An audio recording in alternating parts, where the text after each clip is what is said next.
এটা কোনো যুক্তি? আমি আরেকজনের খারাপে কষ্ট পেলাম, ক্ষতিগ্রস্ত হলাম, এখন আমি সেম অথবা ওয়ার্স দেন দিস আরো খারাপ কিছু করলাম তার সাথে, সেটা কি কোনো মানবিক আচরণ বলে গণ্য হবে? নিশ্চয়ই না।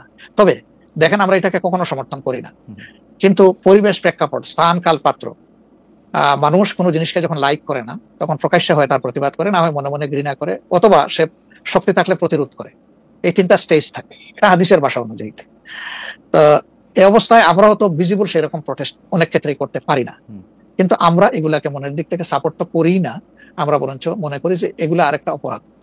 ডেফিনেটলি সিইসি যিনি ছিলেন কিন্তু একজন মানুষ, তিনি এই রাষ্ট্রের একজন সিভিল সার্ভেন্টও ছিলেন এবং উচ্চ পর্যায়ে তিনি দায়িত্ব পালন করে তিনি রিটায়ার করেছেন। তিনি নিশ্চয়ই কাজ ভালো করেন নাই, অনেকগুলা খারাপ কাজ করেছেন, সেই সময়টা জনপ্রত্যাশার এগেইনস্টে গিয়ে করেছেন, সত্য তথ্যের উপর না থেকে অসত্য তথ্য তিনি তার সংস্থা থেকে বলেছেন, সেগুলো সব খারাপ। তো তার জন্য তো আদালত আছে, কিন্তু আদালতে যাবেন, আমি তাদেরকে আদালতে নিয়ে যাই, আইনের আওতায় নিয়ে যাই, কিন্তু আইন আমার হাতে আমি তুলে নেবো কেন? এটা তো কোনো অবস্থায় আমরা সমর্থন করবো না। এই জন্য আপনার স্মরণ থাকার কথা, 5 তারিখ রাত্রেই আমরা ঘোষণা করেছি যে ব্যক্তিগতভাবে আমরা কারো উপর থেকে কোনো প্রতিশোধ নেব না, এবং আমরা নেইনি। আমাদের 2-1টা ব্যতিক্রম ঘটনা ঘটেছে, আমরা তাদেরকে শাস্তি দিয়েছি, আমরা ছাড় দেই নাই কাউ। আমাদের এই ঘটনাগুলো র্যান্ডম না, ব্যাপক না, 2-1টা বিচ্ছিন্ন ঘটনা, আমরা কাউকে ছাড় দিই। আমরা যেহেতু আপনার সময় কম, আমরা দ্রুত একটা বিষয় থেকে আরেকটা বিষয় যেতে হচ্ছে। সম্প্রতি আপনি একটি ভাষণে বলেছেন, আমি এখানে ছোট্ট একটু অ্যাড করতে চাই। এই যে মব, যেটাকে এখন মব বলা হচ্ছে, এর চাইতে কিন্তু আরো নিকৃষ্ট মব কিন্তু গত 15.5 বছর মানুষ প্রত্যক্ষ করেছে। ইভেন আপনাদের সাংবাদিকদের সাথে হয়েছে, আর অনেকের সাথে, পলিটিশিয়ানদের সাথে তো এগুলো কোনো ডাল ভাত, কোনো ব্যাপারই ছিল না, সিভিল সোসাইটির মানুষের সাথে, শিক্ষকদের সাথে। কিন্তু ওইগুলা দিয়ে আমরা এটাকে জাস্টিফাই করতে চাই হয়েছে বলেই আমরা সবাই মিলেই কিন্তু এগুলি প্রতিরোধ করেছি, প্রতিবাদ করেছি। আসলে যে যার জায়গা থেকে প্রচন্ডভাবে প্রতিবাদ করেছে। আমার মনে আছে ডয়েচে ভেলেতে থাকতে আমি একবার শেখ হাসিনা নাম করে এতবার বলতেছিলাম যে কেন তিনি এটি করবেন, কেন তার এটি সমালোচনা করা যাবে না, এবং কেন তার এটা, মানে আমার মনে আছে যে মানে আমার সাংবাদিকতায় আমি কোনো সময় অ্যাক্টিভিজম করতে চাই না বা অ্যাক্টিভিজমের জায়গা থেকে, কিন্তু এইগুলির প্রতিবাদ আমরা সবাই মিলেই আসলে করেছিলাম, যে যার অবস্থান থেকে। এখন আমাদেরকে করতে হবে। এখনো যদি আমরা সেই জায়গার মধ্যেই থাকি এবং কেউ কেউ আমরা এটা বলি যে তারা করেছে সেজন্য এটা ঠিক আছে, সেইটার ব্যাপারে আপনার কাছে বিচার দিতে চাই। প্রশ্নই ওঠে না, এটাকে সাপোর্ট করা যাবে না। আরেকজন অন্যায় করেছে তাই আমি আরেকটা অন্যায় করবো, এটা চলবে না। আর তাইলে আমরা ভালোর দিকে আগাবো কিভাবে? অ্যাবসলিউটলি আমরা আগাতে পারবো। আপনি সম্প্রতি এক ভাষণে বলেছেন, আরেকটা প্রসঙ্গে যাই, যে সেই গণতন্ত্র হালাল যার মাধ্যমে আল্লাহর বিধান কায়েম করা যাবে, বুলেট নয় ব্যালটের মাধ্যমে যেতে হবে। এটা আপনি বলেছেন হাদিসের রেফারেন্স দিয়ে। আপনার এই বক্তব্যের প্রতিবাদ করেছেন মুফতি ডক্টর সাইয়েদ মোহাম্মদ এনায়েতুল্লাহ আব্বাসী ওয়াসিতিকি। রোববার ফেসবুকে এক পোস্টে দাবি করেছেন যে তিনি হাদিসের সুস্পষ্ট অপব্যাখ্যা করেছেন। আপনি এক লাইনে আবার একটু ব্যাখ্যা দিবেন কিনা? না, আমি হাদিসের দেই নাই। আমি বলেছি যে ডেমোক্রেটিক যে প্রসেসটা, এটা রাসূল করিম সাল্লাল্লাহু আলাইহি সাল্লামের পরে যারা রাষ্ট্র পরিচালনা করেছেন খোলাফায়ে রাশিদিন, তাদের সময় ছিল, এবং এটা বাস্তবতা আমরা সবাই জানি। হযরত ওমর খুতবা দিতে দাঁড়াইছেন, সাধারণ মুসল্লি বলছে আমি আপনার খুতবা শুনবো না। কেন শুনবেন না?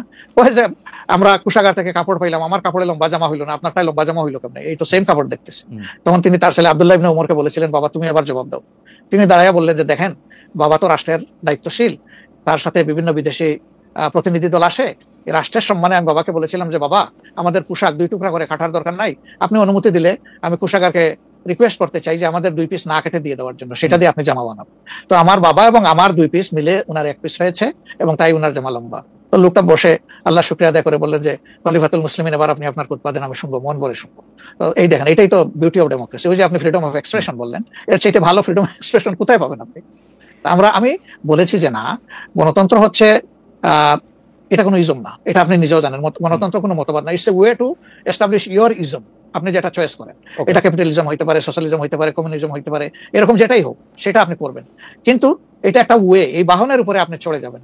সেটা যদি আল্লাহর দিন কায়েমের উদ্দেশ্য হয়, তাহলে অবশ্যই এটা মুসলমানদের জন্য হারাম হওয়ার কথা না। এখন আমার কথার সাথে তো ডিফার করতেই পারেন, উনি একজন লার্নেড মানুষ, আমি তাকে রেসপেক্ট করি, এবং কারো ডিফারেন্সটাকেও আমি রেসপেক্ট করি, কারণ এটা না হলে তো আপনার ফ্রিডম অফ এক্সপ্রেশন থাকবে না, এবং মাল্টিকালচারাল সোসাইটি বিল্ড আপ করা সম্ভব হবে না। আচ্ছা, অ্যাবসলিউটলি ফাইন। আচ্ছা, আপনি শুক্রবার একটা দলীয় কর্মসূচিতে বলছেন যে দিন কায়েমের চেষ্টা বা প্রচেষ্টা ঐচ্ছিক নয়, মুমিনের উপর ফরজ।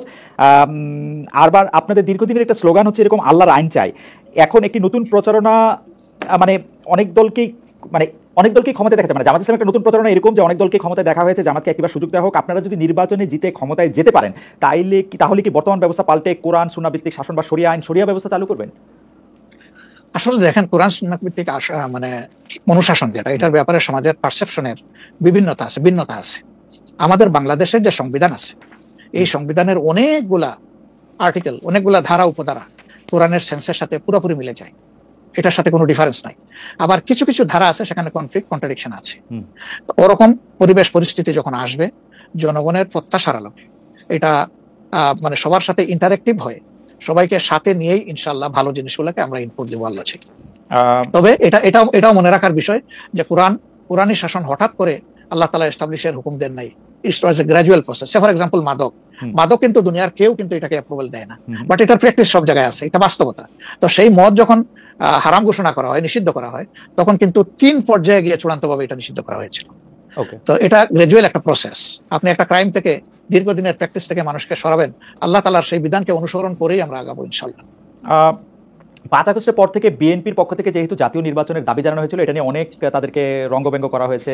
জামায়াতে ইসলামী মাঝামাঝি থেকে ফেব্রুয়ারি ইলেকশনের কথা বলেছে, রোজার পরের ইলেকশনের কথা বলেছে, রোজার আগেও ইলেকশনের কথা বলেছে, কিন্তু আমরা দেখতে পাচ্ছি জামায়াতে ইসলামী 300 আসনে প্রার্থী ঘোষণা করে ফেলেছে। আপনারা যদি পরে কোনো রাজনৈতিক জোট করেন বা পরে যদি কোনো ধরনের রাজনৈতিক সমঝোতার মাধ্যমে জাতীয় সরকারের একটা আবহ তৈরি হয়, তাহলে কি হবে? আপনারা এখনই জোট ঘোষণা করে ফেলেছেন, সেটা কেমন হলো? আলহামদুলিল্লাহ, এটা আমাদের সাথে যাদের ইন্টারেকশন আছে তারা সবাই জানেন। আমরা বলেছি যে এটা আমাদের অফিসিয়াল ঘোষণা না, এটা হলো প্রাথমিক সিলেকশন, এবং সমস্ত আমাদের নমিনি যারা হবেন তাদেরকে সেম মেসেজ দেওয়া হয়েছে যে জাতীয় বৃহত্তর স্বার্থে যে কোনো সময় যে কোনো পরিবর্তন যে কোনো আসনে আসতে পারে। আমাদের সংগঠন এটার জন্য পূর্ণ প্রস্তুত। প্রয়োজনে আমার থেকেই পরীক্ষা শুরু হবে, কোনো অসুবিধা নেই। আপনার কাছে ছোট একটি পরীক্ষা আছে, আপনার পরীক্ষা না, আপনার কাছে একটি ছোট পরীক্ষা। আপনি কুষ্টিয়া 3 সদর আসনে জামাত ইসলামের এমপি প্রার্থী হিসেবে ঘোষণা করা হয়েছে জনপ্রিয় ইসলামী বক্তা জনাব আমির হামজাকে, কিন্তু এদিকে